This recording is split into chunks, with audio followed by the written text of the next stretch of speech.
Remue ménage. Remue ménage.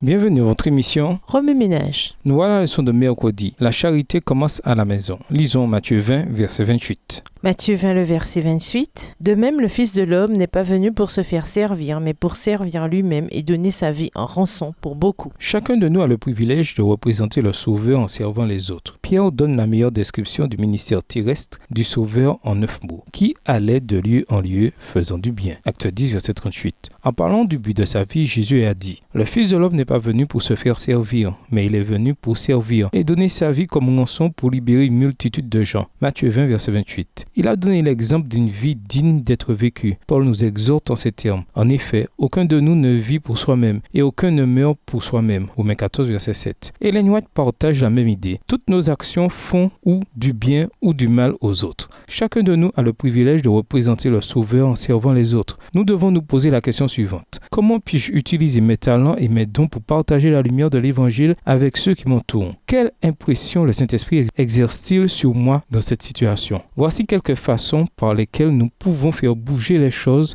en brillant pour le Christ dans la vie de ceux qui nous entourent. Premièrement, demandez à Dieu de vous guider et de vous remplir de force. Lorsque nous demandons à Dieu de nous guider, nous lui laissons le contrôle de notre vie. Par conséquent, nous ne faisons rien par nos propres forces ou pour notre propre bien. Nous faisons toutes choses pour glorifier Dieu et pour soulager les problèmes des autres. Deuxièmement, ayez le courage de partager vos talents. Ellen White, en réfléchissant sur la personne qui a reçu un talent, dit « Quelle que soit leur quantité, il faut que ces talents soient productifs. Ne nous interrogeons pas sur le nombre des talents reçus, mais sur l'emploi que nous en faisons. Chacun de nous a été béni en recevant différents dons et talents en vue du service. » 1 Corinthiens 12, versets 4 et 5. Troisièmement, ayez une mission. Nous devons être ambitieux pour la gloire de Dieu, être déterminés à vaincre tous les obstacles et à atteindre l'objectif de notre existence pour glorifier Dieu. 1 Corinthiens 10, verset 31. Jésus avait la mission de sauver les âmes perdues et nous devrions nous aussi poursuivre cette mission en aidant nos semblables. Luc 4, versets 16 à 21, voir aussi Ésaïe, le chapitre 58 et Matthieu, le chapitre 25.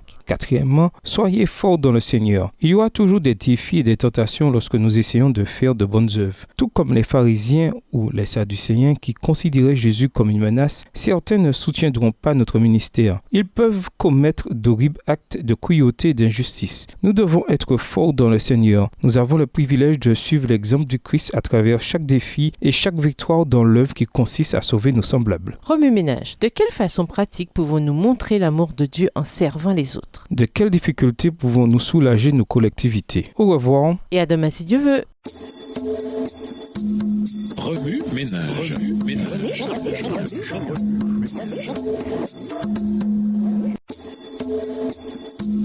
Remue ménage.